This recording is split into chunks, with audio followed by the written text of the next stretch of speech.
People are lost. They're without direction. They're without an Indian education.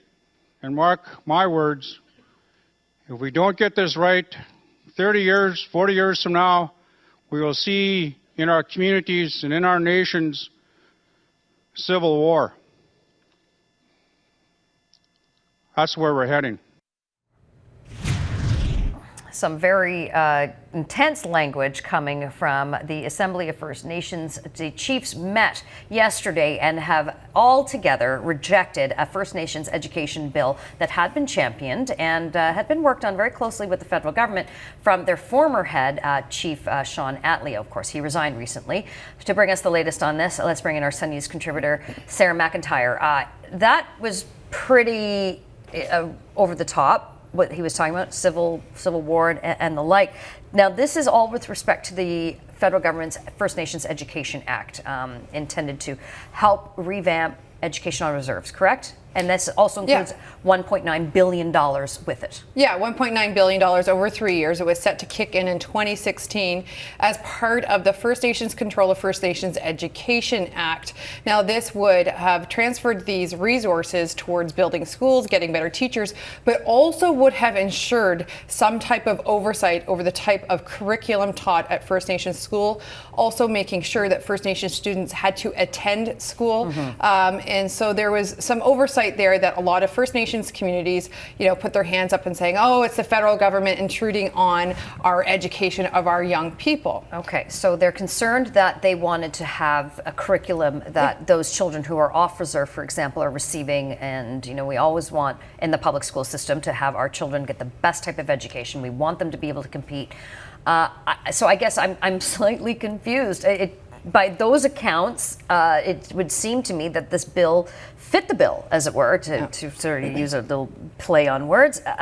So is it they just want no oversight? They don't want anybody to be sort of looking at how these dollars are spent?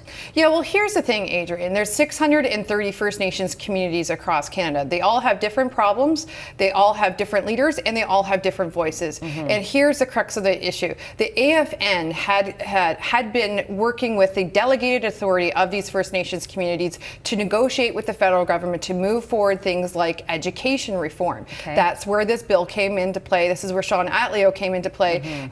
Some chiefs were upset with the content of that bill, particularly with the oversight mechanism, and basically just wanted a check from the federal government and for the federal government to keep their nose out of education. The federal government said, no, this has to be a partnership. We have to make sure that if we're giving money that it's actually going towards education to make First Nations youth able to be employed in Canada's economy.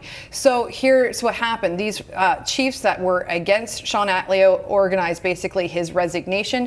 Since he has resigned, the organization itself is in the midst of disintegration. So you have some very militant voices out there saying that if we don't get more money from the federal government, it's going to result in civil war. You have other voices out there saying, no, we need to be pragmatic and we need to work problem by problem with the federal government. Others that are saying, oh, we need to be sitting down sovereign nation to sovereign nation. So this is, I think, what we're seeing is the beginning of the end of the AFN. All right. So the Aboriginal Affairs Minister for Canada, Bernard Valcourt, talked about reacted to the AFN chiefs rejecting this education bill. He said he was disappointed. That's a lot of dollars that is not going to flow towards helping improve the education for children that are living on reserve.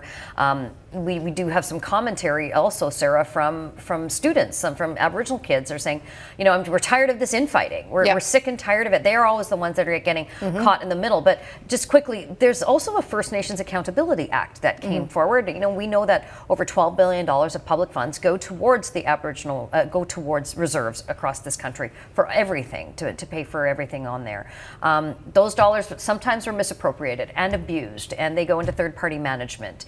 Is that sort of the similar battle we're going to see with respect to this Education Act? The Education Act is done. It's done. It's That's done. it. It's over. It's over. It's done. So there's no possibility of No. it ever coming back No, whatsoever. unless Okay. there is a new leader of the AFN that wants to sit down and re-engage with the federal government and wants to take on the entire AFN, which I highly doubt would be elected. It's basically Based on that, one yeah. First Nation, one vote for the chief. 1/3 of those First Nations communities are in British Columbia, so it's usually a British Columbia person backed by somebody in Ontario that wins the seat. But I think what we're seeing here is really the beginning of the end of the Assembly of First Nations. Oh, wow. Okay. That's a bold prediction. We're going to have to leave that one there. We'll see what happens over the course of the next few weeks. But Sarah's